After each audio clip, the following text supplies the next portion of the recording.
네, 정부가 중동호흡기 증후군 메르스 발병 18일 만에 환자가 발생한 병원이나 다녀간 병원을 모두 공개했습니다.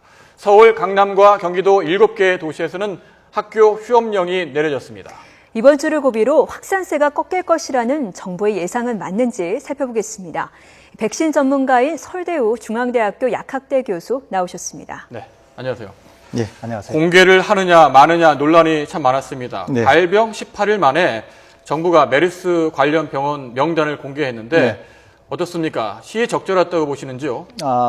늦었죠, 사실. 늦었는데 늦었지만 그래도 상당히 공개는 긍정적이라고 봤고요. 예. 그다음에 또 하나는 이제는 환자가 많아지고 대상자들이 워낙 많아져서 뭐 공개를 안 할 수 없는 상황이었습니다. 네. 예. 그동안 공개를 하지 않은 이유를 득보다 실이 많다 이렇게 정부가 입장을 밝혀왔는데 예. 지금 뭐 입장을 바꾼 거 아니겠습니까? 예. 뭐 가장 큰 이유는 뭐라고 보시는지요? 초기에는 혼란이 있을 수 있었습니다. 그 병원에 있는 환자들이 우선 불안할 수도 있었고 또 국민들께서 이 병에 대한 정확한 지식이 없었기 때문에 예. 상당히 걱정을 할 수가 있죠. 네. 그러다 보니까 그 병원에 있는 환자들이 어딘가로 또 옮겨가서 수용이 되는 문제 이런 것들이 불거지면은 혹시 그분들이 또 퍼뜨릴 가능성이 있었던 것이 사실입니다. 초기에는. 네. 네. 그렇기 때문에 초기에는 정부가 충분히 진압할 수 있다고 하는 생각을 가지고 아마 공개를 꺼렸던 것 같고요. 네. 나중에는 이제 환자가 많아지고 병원이 많아지고 하니까 도저히 그렇게 해가지고는 어떻게 수습을 할 수가 없는 거죠. 그래서 이제 국민들께 양해도 구하고 국민들의 협조를 구하기 위해서 예. 결국은 이렇게 공개하게 된 게 아닌가 이렇게 판단이 됩니다. 예. 예, 지금 방금 들어온 소식입니다. 성완종 리스트에 관련해서 검찰 수사가 진행되고 있는데 이 성완종 리스트에 나온 6명 중에 1명에 대해서 소환을 통보했다는 소식이 들어와 있습니다. 네. 예. 내일 오후에 소환을 통보를 했고요. 서면 질의서 내용 중에 부족한 내용이 있어서 소환해서 조사를 하겠다고 밝혔습니다. 예, 자세한 소식은 들어온 대로 전해드리도록 하겠습니다. 메르스 관련 소식 좀 더 알아보도록 하겠습니다. 이 공개한 삼성 서울병원, 이 삼성 서울병원에서는 지난밤에 우리가 환자가 14명이나 발생을 했는데 예. 그 가운데 10명이 삼성 서울병원에서 나왔습니다. 이 삼성 서울병원에서 감염된 환자 앞으로 더 나올 가능성이 있을까요? 지금까지 삼성 서울병원에서 총 17명이 나왔습니다. 생각컨대는 아마 삼성 서울병원에서 좀 더 환자가 나오지 않을까 이렇게 생각이 됩니다. 예. 그 이유는 뭐냐면 기본적으로 14번 환자가 슈퍼 전파자라고 볼 수 있어요. 슈퍼 전파자라고 하면은 일단 그 환자가 상당히 고농도의 바이러스를 가지고 있었고 예. 또 활성도 상당히 높았다 이렇게 볼 예. 수 있습니다. 그리고 응급실이 완전 공간은 있기는 하지만 그럼에도 불구하고 농도가 높고 활성이 컸기 때문에 밀접 접촉이 아님에도 불구하고 밀접 접촉의 상황이 만들어졌기 때문에 그리고 단기간에 많은 사람들이 그 응급실에 왔었기 때문에 접촉 환자들이 굉장히 많았을 가능성이 있는 거죠. 예. 다행히 삼성서울병원에서 추적을 잘해서 많은 분들을 지금 확보하고 있다고는 하지만 그 중에서도 아마 환자가 나올 가능성이 있다 이렇게 생각이 됩니다. 예, 좀 네. 제가 한 가지 이해가 안 가는 부분이 있어서 여쭤보겠습니다. 처음에 1차 1번 이 환자도 삼성 서울병원에 확진을 했단 말이죠. 20일인가요? 네. 그 이후에 그렇다면 우리나라에 메르스가 들어왔다는 거를 지금 알게 된 셈인데 네. 일반 종합병원, 더구나 삼성 서울병원처럼 큰 병원 같은 경우에는 감염 방지를 위해서 응급실이라든지 이런 시스템을 갖추고 있지 않을까 생각이 드는데 예. 아무리 그 이후에 27일 날 14번째 환자가 온 사실을 모르고 있다 하더라도 시스템 걸러낼 수 있는 시스템이 있었다면은 사전에 예방을 할 수 있지 않을까 생각이 드는데 어떻게 보시는지요? 신종 감염성 전염병의 문제가 바로 거기에 있는 겁니다. 예. 그러니까 신종의 전염병인 경우에는 보통 초기에 그 전염병을 잘 몰라서 의사들이 감염되는 경우가 태반입니다. 예컨대 사르스인 경우에도 중국에서 제일 먼저 발병이 되었을 때 그 환자를 본 의사가 제일 먼저 감염이 되었고 그 의사를 통해서 3주 만에 전 세계로 확산이 되게 됩니다. 그러니까 우리나라도 메르스라고 하는 한 번도 우리가 경험해 보지 못한 그런 감염증을 갖고 있는 환자가 들어왔을 때 의사가 그냥 단순한 감기로 진단을 하면서 그 환자를 만났겠죠. 그러면서 이제 의사가 감염이 되고 또 그 환자를 적절히 격리 못함으로 해서 고농도의 바이러스가 퍼지고 이렇게 해서 아마 확산이 된 게 아닌가 그렇게 생각이 됩니다. 지금까지 나온 감염자들이 모두 병원에서 감염이 이루어졌거든요. 예. 병원 하면 우리가 좀 더 안전하다는 생각을 할 수도 있고 예. 소독도 잘하고 그러지 않을까 하는데 왜 이렇게 된 걸까요? 병원이 사실 우리가 반드시 지금과 같이 우리가 이제 여러 문제가 좀 노출이 되기는 해도 병원이라고 하는 것은 반드시 우리가 필요로 하는 곳이고 우리가 아프면 반드시 병원에 가야 됩니다. 근데 이제 국민들께서 걱정하시기를 이 병원이 이러니까 정말 병원에 가도 안전한가 이렇게 생각할 수 있지 않습니까? 사실은 병원에 많은 환자들이 오기 때문에 그 환자들에게서 배출되는 다양한 형태의 그런 감염성 질환들이 있는 것이 사실입니다. 병원이 끊임없이 소독하고 또 환자들이 병원을 통해서 감염이 안 되고 하는 그런 일들을 지속적으로 하긴 하지만 그럼에도 불구하고 워낙 많은 사람들이 병원을 오고 또 우리의 병원이 워낙 좀 밀집된 형태로 되어 있고 그렇기 때문에 사실 병원이 관리를 한다고 해도 완전히 관리하기는 좀 어려운 측면이 있기 때문에 이런 일들이 벌어지고 외국인 경우에도 사실 병원을 통해서 감염은 굉장히 잘 일어나는 것으로 알려져 있기 때문에 이 병원 내에서도 어떻게 하면 병원을 통한 감염이나 전파를 막는가 이것이 사실 굉장히 큰 숙제이기는 합니다.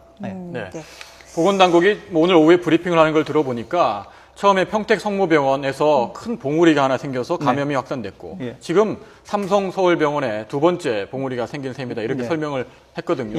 그런데 14번째 환자와 접촉했던 893명에 대해서 삼성 서울병원에서는 파악되는 대로 격리하겠다 이렇게 밝혔는데 지금 드러나고 있는 사실을 보면은 전북 순창에서는 뭐 확진이 나왔고 그다음에 부산에서도 1차 양성 결과가 나오지 않았습니까? 다 삼성 서울병원을 거쳐갔던 분들인데 이러다 보니까 좀 삼성 서울병원의 조치가 충분하지 않다. 이러다 보면은 지역사회로 전파가 되는 게 아니냐 이런 우려가 있는 게 사실인데 어떻게 보시는지요? 정확한 지적이라고 저는 생각합니다. 지금 이제 지역사회에 감염이 되느냐, 아니면 우리가 관리하고 있는 사람들 중에서 발병자가 더 나오기는 하지만 지역사회 감염으로 안 되느냐, 이렇게 둘로 나누어진다고 볼 수 있어요. 그러니까 향후에 환자가 더 많아지더라도 우리가 관리 중인 데서 환자가 좀 더 많아진다고 하면은 그거는 크게 염려할 바가 없습니다, 사실은. 그런데 이제 이 관리하고 있는 사람이 아닌 데서 이제 발병을 할 경우가 문제가 생기는데 현재 이제 삼성병원을 지나갔던 그 환자들에게서 지금 확진 환자도 나오고 의심 환자도 나오고 그런단 말이죠. 더더구나 이런 사람들이 며칠간 확진이 되기 전에 이 행적이 좀 뭔가 그 지역을 다니면서 확산을 시킬 가능성이 있어요. 더더구나 삼성에서의 환자는 그 14번 환자는 고농도의 바이러스에다가 상당히 전염성이 강한 바이러스일 가능성이 있습니다. 그러니까 여기에 노출된 분들은 마치 1번 환자나 14번 환자가 슈퍼 전염자가 된 것처럼 여기에 감염된 분들은 또 슈퍼 전염자가 될 가능성도 제법 있어요. 그렇기 때문에 사실은 지금 관리 대상자뿐만 아니라 지금 관리 대상에서 혹시라도 벗어난 사람이 있는지 역학조사를 제대로 신속하게 해서 빨리 그것을 확산을 방지하는 것이 굉장히 지역사회의 감염 가능성을 줄일 수 있다 이렇게 보겠습니다. 지금 관리 대상이 아닌 사람들 가운데 발병이 되느냐 안 되느냐가 지금 불분명하기 때문에 여러 가지 지금 뭐 억측도 나오고 있고 불안감이 좀 조성이 되고 있는 상황인데요. 경기도 성남시장이 그 메르스 의심 환자 관련 정보를 공개를 해서 지금 논란이 또 되고 있습니다. 그 지역에 사는 아파트 주민들이 지금 좀 피하기도 하고 여러 가지 또 상황에 직면을 했는데 어떻게 하는 게 좋겠다고 생각을 하십니까? 그분이 확진 환자가 아니고 아마 의심 환자죠. 의심 환자이기 때문에 제가 생각할 때는 너무 그렇게 염려하실 필요는 저는 없다고 봅니다. 의심 환자니까 잠복기인 14일, 길게는 보통 그거의 2배 정도를 보니까 한 뭐 20여일이나 20며칠 정도 이런 정도만 관찰하면 되는 거니까 확진 환자도 아니고 현재 의심 환자니까 너무 동요하실 필요가 없고 또 확진이 된다고 해도 이제 병원으로 뭐 격리병상으로 옮겨가거나 아니면 치료시설인 음압병상으로 옮겨가서 치료를 하면 되는 것이거든요. 그런 다음에 그 주위를 소독한다거나 그 주위를 잘 관리하면 되니까 주위에 계신 분들이 너무 동요하실 필요는 없다 이렇게 생각이 됩니다. 서울시 보건환경연구원인가요? 제가 정확한 명칭은 그런 것 같은데 자 지자체에도 메르스를 판명 확진할 수 있는 그런 권한을 주겠다 이렇게 결정이 됐는데 뭐 혼란이 더 생길 수 있다라는 주장도 있고 빨리 이루어지려면 이 방법이 맞다라는 분들도 계신데 어떤 게 옳은 겁니까? 이거는 명확합니다. 사실은 이제 확진이라고 하는 것은 보건당국이 공식적으로 확인해주는 절차입니다. 예. 그러면은 보건당국이 아닌 곳에서는 양성, 음성을 판단할 수 없느냐? 그렇지는 않아요. 이제 키트를 가지고 확인만 하면 양성, 음성은 판단을 할 수 있습니다. 그러니까 지금도 사실 어떤 병원에서든지 또는 어떤 기관에서든지 시설만 갖추고 있으면 얼마든지 양성인지 음성인지는 판단을 할 수가 있는 거죠.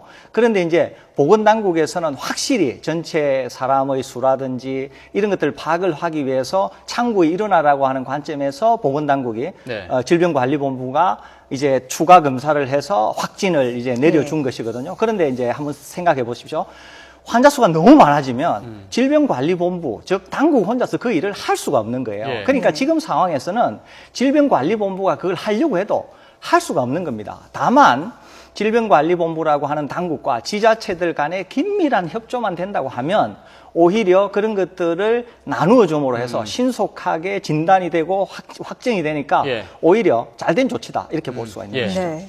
지금 오늘 오후에 계속 발표가 나오는 내용이 서울시 강남구, 서초구 126곳, 그리고 이제 경기도 7개 도시 모든 학교에서 휴업령이 지금 예, 내려진 예, 상태입니다. 예. 아이들에게도 이게 전염이 되느냐, 감염이 예. 될 수가 있느냐가 예. 관건인데 예. 너무 이렇게 과잉 조치라고 생각하십니까? 저는 그렇게 보지 않습니다. 네.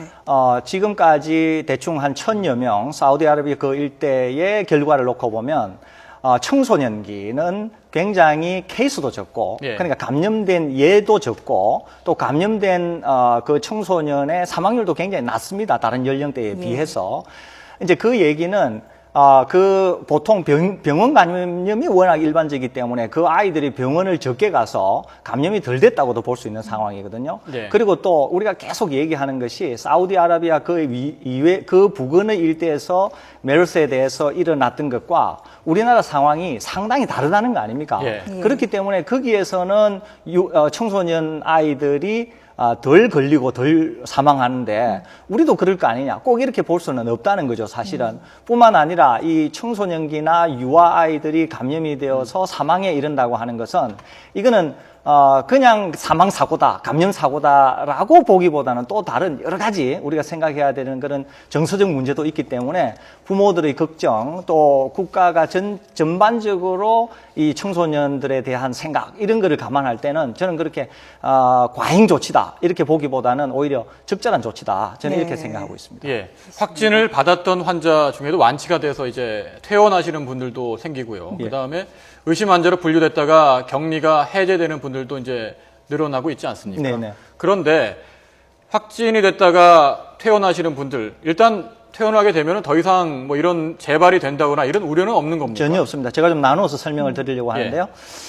의심 환자로 있다가 잠복기를 지났는데도 증상이 더 나타나지 않고 아무런 일이 없다. 그러면은 이제 격리 해제가 되지 않습니까? 네. 이런 네. 분들은 전혀 감염이 안 된 거예요. 감염이 안 됐다고 해서 재감염이 안 되느냐? 그건 아닙니다. 애초에 감염이 안 된 거기 때문에 언제든지 감염이 될 수 있는 상황이고 아무튼 격리 조치되어 있던 동안에는 감염이 안 된 상태로 판명된 그런 분들인 예. 거예요. 예. 의심해서 해제 격리된 분들은. 네. 그다음에 치료를 받아서 이제 기저질환이 있고 특히 만성질병이 앓았던 고위험군인 경우에는 바이러스의 공격에 의해서 사망에 이르는 경우가 많았지 않습니까? 예. 그런 분들이 아니고 이제 좀 건강하신 분들, 기저질환이 없던 분들은 적절한 치료를 받아서 퇴원이 되지 않습니까? 예.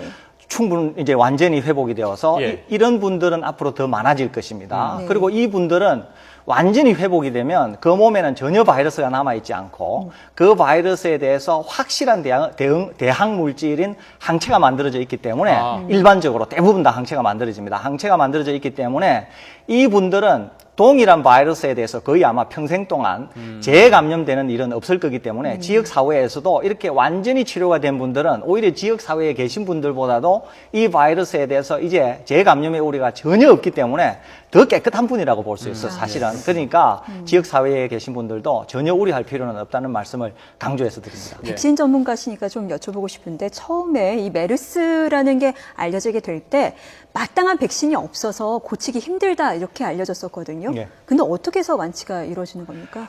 이제 치료제를 말씀하시는 거라고 예. 볼 수 있는데요. 이제 치료제라고 하면 쉽게 신종플루 때 우리가 사용했던 타미플루를 생각하시면 예. 됩니다. 그러니까 이 메르스에는 타미플루와 같은 게 없다는 거예요. 예. 그럼 타미플루는 어떤 거냐 하면 바이러스를 죽이지는 못하지만 바이러스의 농도를 극도로 떨어뜨리는 겁니다. 그렇게 되니까 몸이 이제 충분히 그 바이러스를 극복할 정도가 되는 것이죠. 바이러스가 숫자가 적고 바이러스가 별로 힘을 못 쓰고 이러니까요. 그러면 지금 타미플루와 같은 치료제가 없는데 예. 그러면 어떻게 이 메르스를 치료하느냐 뭐 이런 거 아니겠습니까? 예. 이건 어떻게 하냐 하면 메르스에 걸리면 여러 가지 증상들이 나타납니다. 뭐 열도 오르고 숨도가 아프고 그다음에 각종 염증이 생기는 합병증도 생기고 이런단 말이죠. 그러니까 그 모든 것들에 대한 치료 수단을 갖고 있는 거예요. 염증이 생기면 항생제를 쓰면 되고 숨이 가빠져서 굉장히 호흡이 곤란할 경우에는 산소 마스크를 쓰면 되고 예. 그다음에 열이 많이 오르게 되면 해열제도 쓰게 되고 이런 것이거든요. 그렇게 되어서 바이러스 활동을 줄이거나 하게 되면 기본적으로 우리 몸은 모든 바이러스에 대해서 대항할 수 있는 근본 힘을 갖고 있습니다. 예. 그러니까 보조적인 그런 요법을 통해서 바이러스의 활동을 억제시켜주면 몸이 극복할 수 있고 이제 어떤 순간이 되면은 바이러스를 충분히 이김으로 해서 극복되는 것이니까 그래서 건강한 분들은 이길 가능성이 많다 이렇게 보는 것이거든요. 예. 그러니까 건강한 분들은 지금의 치료 수단 우리가 갖고 있는 타미플루와 같은 게 없다고 하더라도 지금의 치료 수단으로도 충분히 치료가 될 수 있으니까 감염된다고 해서 사망에 이른다 이런 걱정은 하실 필요가 없다는 말씀드립니다. 몸에 특별한 병이 없는 분들은 뭐 독감 정도 센 독감 걸린 거 정도로 견디면 나을 수 있고 크게 문제될 게 없다. 예, 정확한 예. 말씀이십니다. 예. 예. 그런데 말이죠. 얼마 전에 이 바이러스의 변이 가능성을 놓고 전문가들이 내놨는데 네. 변이 가능성이 없다라고 결론을 내놨지 않습니까? 물론 지금 뭐 네덜란드라든지 이런 선진국에 보내서 최종 결론을 얻는 과정이긴 합니다만은 네. 일단 우리나라에 들어온 것이 사우디에 있던 것과 다르지 않다라는 게 보건당국의 입장인 것 같은데 네. 자, 백신 전문가시니까 그 부분 변이가 전혀 없는 겁니까? 100% 확신할 수 있습니까? 꼭 그렇게 얘기는 할 수는 없습니다. 이제 원래 표준 바이러스와 비교할 때는 99.55%가 동일하고요. 그 다음에 사우디아라비아 환자에서 분리된 것과 비교할 때는 99.82%가 이제 동일하니까 예. 아마 그 바이러스 일종이다 이렇게 생각하지만 99%를 넘어간다고 해서 그 예. 좀 남아 있는 차이가 변이를 안 일으켰다 이렇게는 볼 수 없습니다. 아주 미세한 부분이 사우디아라비아와는 달리 우리한테서 전파력에도 영향을 미칠 수 있고 다른 형태도 영향을 미칠 수가 있기 때문에 전문가에게는 좀 더 많은 정보가 공개되어야 이런 것들을 분석하는데 좀 확실한 답을 얻을 수 있지 않겠나 싶습니다. 보건당국, 우리 보건당국이나 중국이 새로운 바이러스가 아니다라고 하는 걸 확인해 줬는데 새로운 바이러스가 아니라 사우디아라비아와 동일한 바이러스인 것은 맞지만 전혀 변이가 진행이 안 된 거냐? 그거는 아직 속단하기는 좀 이르니까 그거는 좀 더 지켜봐야 될 필요가 있다. 예. 이렇게 생각이 듭니다. 자, 지금 뭐 속보가 하나 들어왔습니다. 검찰 특별수사팀입니다. 성완종 리스트 의혹을 수사하고 있는 검찰이 새누리당 홍문종 의원을 내일 오후에 소환하기로 했습니다. 네, 성완종 전 회장은 스스로 목숨을 끊기 직전에 남긴 메모와 녹음 파일에서 2012년 대선 직전에 홍 의원에게 2억 원을 건넸다고 진술했습니다. 네, 홍문종 의원이 소환되면 홍준표 경남지사, 이완구 전 총리에 이어서 리스트에 나온 8명 가운데 세 번째 소환 조사를 받게 되는 것입니다. 네. 네. 다음 질문 좀 드리겠습니다. 이게 보니까 최경환 총리 대행이 오늘 얘기를 하면서 공기를 통해서는 감염되지 않는다라고 이렇게 확신에 찬 말씀을 하셨거든요. 예. 과연 공기를 통해서 감염되지 않을까? 예. 이 부분에 대해서도 많은 의문점을 갖고 있는데 예. 어떻게 보십니까? 제가 생각할 때는 공기를 통해서 전염이 안 될 가능성은 높긴 합니다. 높기는 하는데 공기를 통해서 전염이 안 될 가능성이 완전히 없다. 이렇게 얘기하기에도 좀 애매한 구석이 있습니다. 그렇기 때문에 보건당국은 공기를 통한 감염의 가능성도 조금 열어둘 필요는 있다는 말씀을 완전히 드리고 싶습니다. 배제해서는 안 된다. 이런 예, 말씀입니다. 그렇습니다. 네. 예. 보건당국은 이달 중순까지가 최대 고비가 될 것이다. 이렇게 예. 보고 있지 않습니까? 네. 그렇다면은 교수님 보시기에는 이달 중순까지 이 추세, 지금 뭐 늘어나고 있습니다만 대량으로 지역사회 확산하지 않고 이 정도로 늘어난다면은 이달 중순이 지나면은 이 사태가 크게 한풀 꺾이게 될 걸로 보시는지요? 속단하기는 어렵습니다. 다만 이제 제가 지금 말씀드리려고 하면 이런 상황이 생기면은 그럴 수는 있어요. 하나는 지금 우리가 관리하고 있는 데서만 환자가 일어난다고 하면 예. 두 번째 유행이라고 하는 거기에서 약간 환자가 더 나타나는 정도가 되다가 아마 수그러들 가능성이 많습니다. 예. 그렇게 되면은 이달 말 정도가 되면은 추이를 알 수 있을 것 같기 때문에 일단 그 상황을 지켜보고 나서 얘기를 하는 게 좀 더 합당하다고 생각이 되고, 다만 지역 사회로 감염이 되면 감염이 되는 순간부터 또 국면이 완전히 달라지게 됩니다. 그러니까 지금 속단하기는 좀 어려운 감이 있습니다. 네, 신중한 입장을 보이고 계십니다. 네. 예, 알겠습니다. 자, 지금까지 백신 전문가이신 서울대유 중앙대학교 약학대 교수였습니다. 오늘 말씀 고맙습니다. 예, 고맙습니다. 감사합니다.